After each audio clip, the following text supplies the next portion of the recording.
and you just work through each of them. You can start at any one that you like. You can do them in order from the first one through the 40th. There's no rules about where you start, but just get started in tapping, and you'll be surprised at what shifts in how you see yourself and the world around you. You're watching the Spotlight Network, starring Hollywood's newsman, Logan Crawford. They now believe a single member. He works with TV and film legends. And now, Logan's shining the spotlight on the world's top emerging authors and creators. This is Spotlight with Logan Crawford, streaming on Roku, Apple TV, and Amazon Fire TV.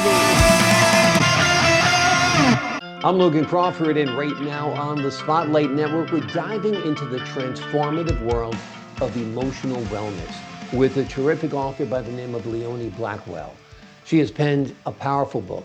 It is called Accessing Your Inner Secrets. This revolutionary guide blends traditional Chinese Meridian Therapy with groundbreaking neuroplasticity science to help you break free from trauma-triggered patterns. Through the powerful technique of empowered tapping, Leonie equips readers with the tools to heal, rewire the brain, and uncover profound peace. We're delighted to have this very talented author join us here today on Spotlight. We thank the team at Books to Life Marketing for helping us put her in the spotlight today. And we ask viewers like you to support authors like her by subscribing to our channel and by purchasing her amazing book. The links are below this interview. Leonie, thank you so much for joining us here today on Spotlight. Yeah, thank you, Logan. It's a pleasure to be here. Pleasure to have you on the show. There's so much to talk about. There's so much to unpack. Let's start by defining some terms. What is traditional Chinese meridian therapy? Yes. So if anyone's ever seen or had acupuncture done, then you'll actually know that the needles are put into particular points. Where those points are acupuncture points, but they're also meridian points that you can tap on or put pressure on. So some people may have seen acupressure, acupuncture, but also any form of tapping will actually tap those exact points where they are. They're all over the body. But when we use it for something like empowered tapping, we are using 9 of those points, which are on our head and on our body. So on on our chest. Yeah. Wonderful, wonderful. So what are some of the points that you hit in your empowered tapping that have an impact on people and their lives and their way of feeling and thinking? Yeah. So I'll share a couple of really good ones with you, because they're ones that even if you're not doing a full tapping, if you wanted a symptomatic relief, the chin point is a wonderful point because it's for overwhelm.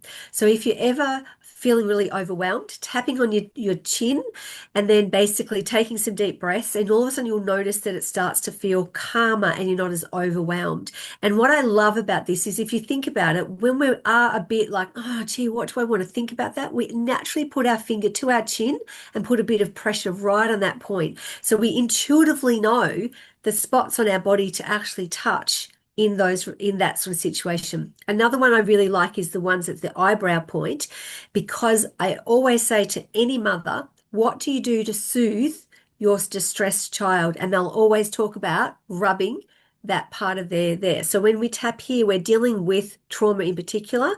Anything that feels shock, any kind of trauma, that's a spot. So often you'll be talking to someone and they'll start to tell you something about their life that's a little bit traumatic, and they'll immediately just rub their own eyebrows.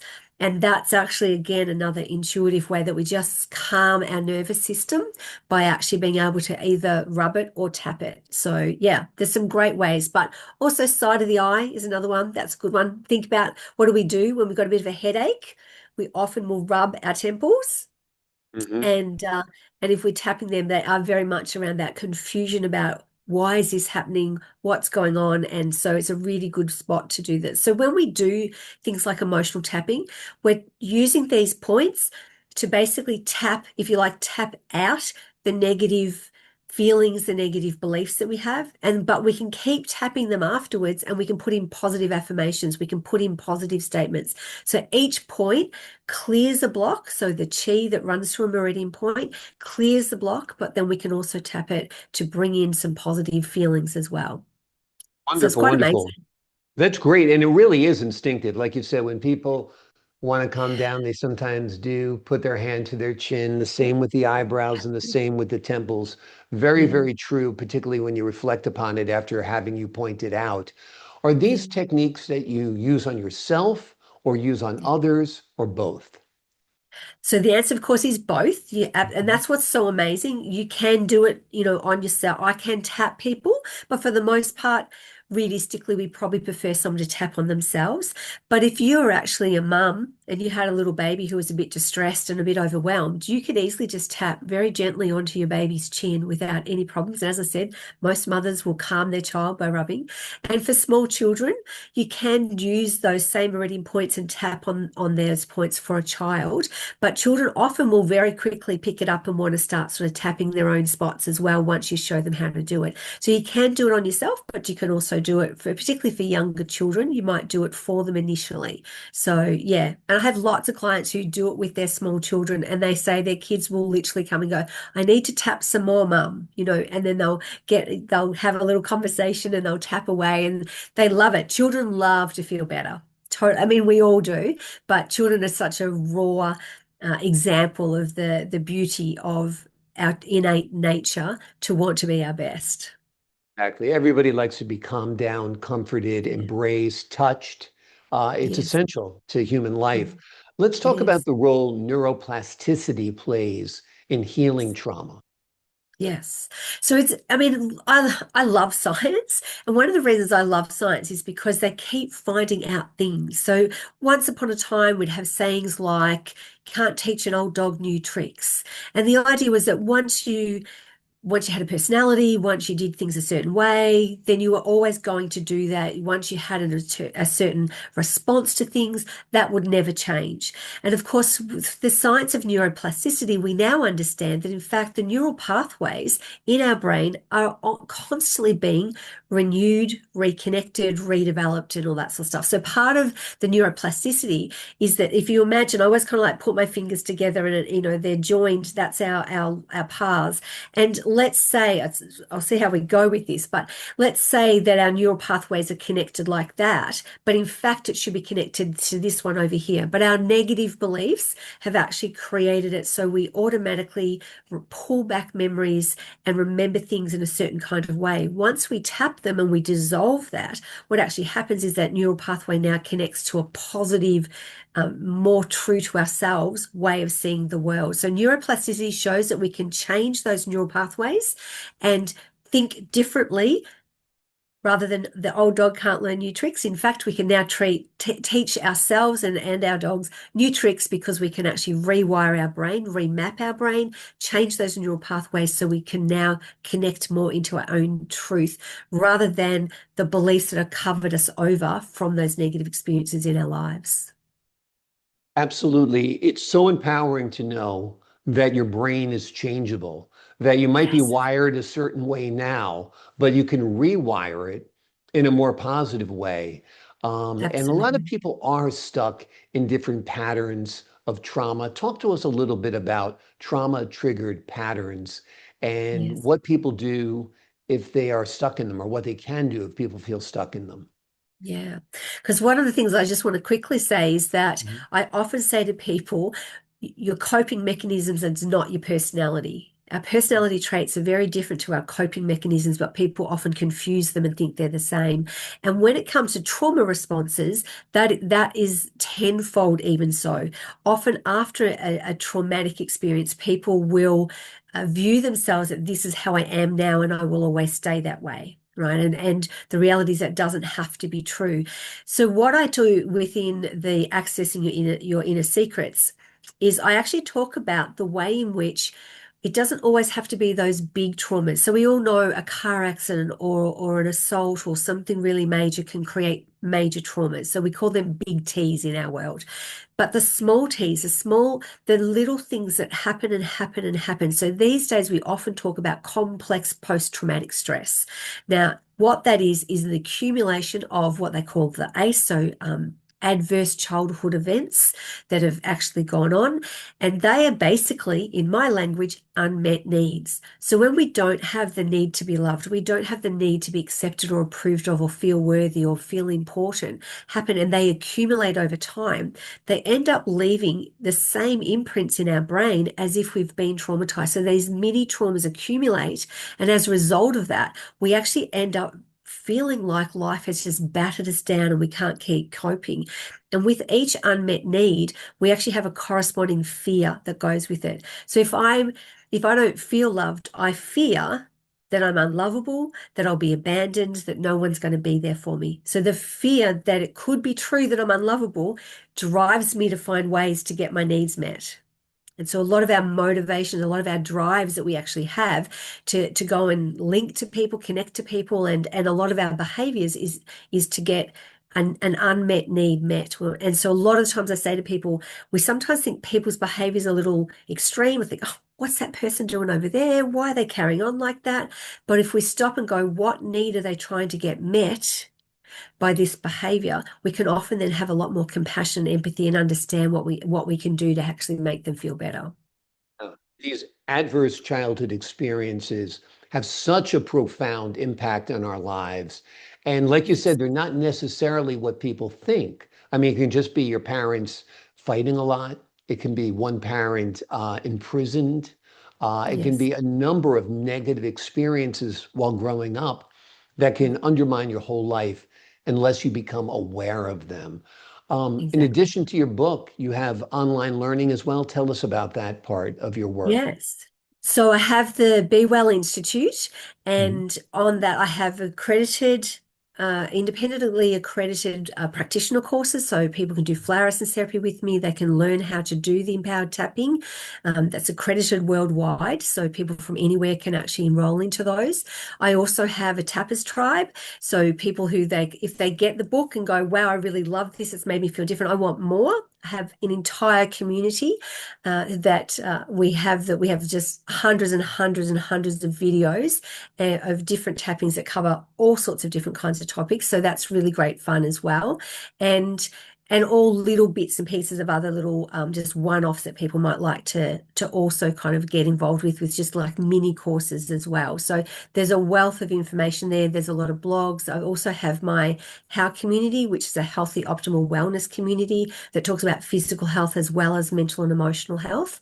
And yeah, there's a lot of stuff that I do provide that people can go and search for. Our essence therapy sounds wonderful. Tell us about that. Yes. So flower essences are, I have this joke. I always say I love like I'm passionate about everything and I love the things. So flower essences are literally made from the flowers. They're the vibrational energy of a flower.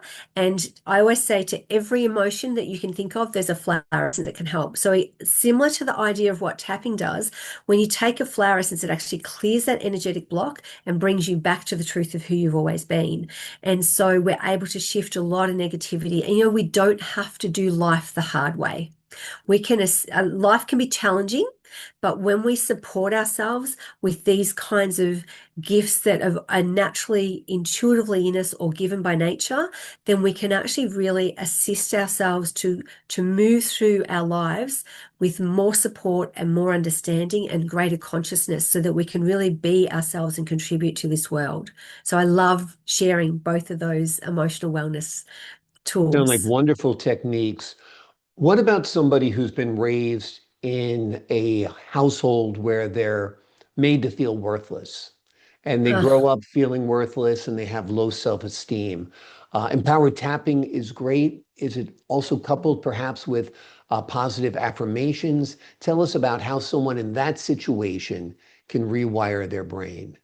Yeah. So the beautiful thing about my empowered tapping is the words are all there. All you have to do is tap the points and say the words that are in the script. They're all scripted out and it does the work. It basically talks to the limbic system. It connects into the right brain, across to the left, into the prefrontal cortex, gets the whole brain talking to itself, and then shifts and undoes that. Now, in terms of somebody that may have felt very, very worthless, and worth is a big one. Like I think there's 5 top things: to be loved, to belong, to be accepted, to be proved on, and worthy. They're our top 5. That we sometimes have to peel lots of layers away for us to really fully embrace our worth, know that we're actually worthy.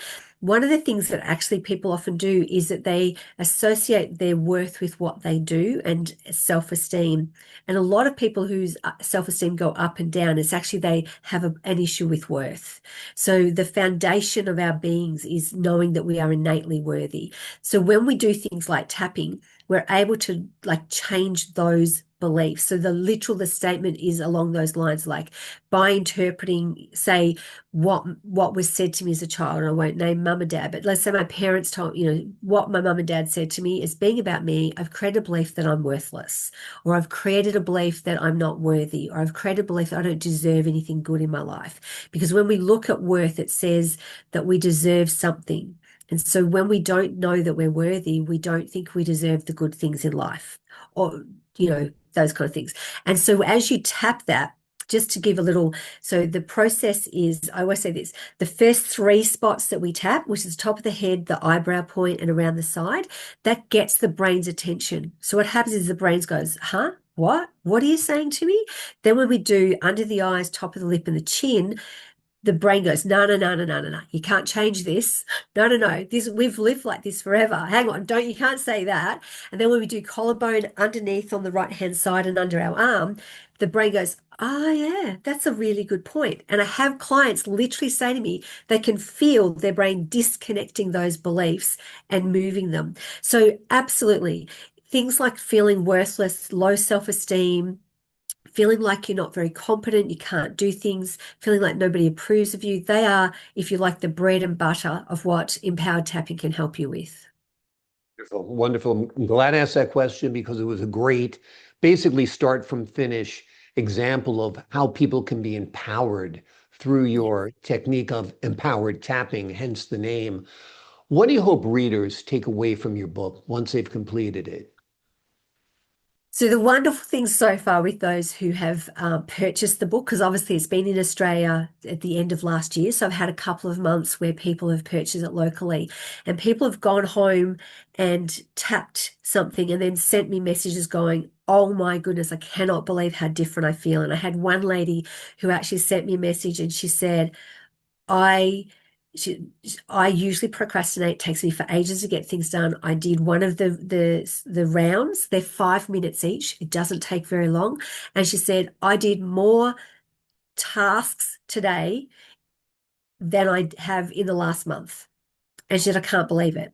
So those sort of shifts, like that's what it's amazing. I've just had so many people send messages going, this is incredible stuff. I can't believe how quickly it's shifted and changed and how I feel now that I've actually done the tapping. So obviously the big takeaway is things can change.